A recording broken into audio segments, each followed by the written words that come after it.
oloille.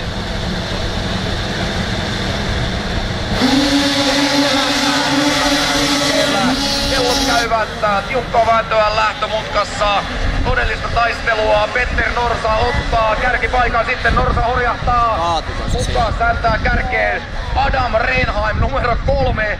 Lassaas aika-ajon kautta tähän MM-eriin suoriutunut Rehnheim sittenkin kärkeen. Jäikö se satana Norsa? Siellä oli numero 43 Christian Logan hyvin kärkikainoissa, mutta oli pientä tänimistä Loganilla jo mutkassa. Norsalla puolestaan lipsahdus ja horjahdus tuossa röykkysuoralla Rehnheimin johdolla ensimmäistä kierrosta. Kakkosena numero 68 Markus Ogemar Hellgren ja sitten Petter Norsa kamppailee Ogemar Hellgrenin kanssa. On se toisella paikan Ogemar Hellgreniltä. Suomalaisittain parhaiten avaa pelin numerosta 31 Risto Juujärvi.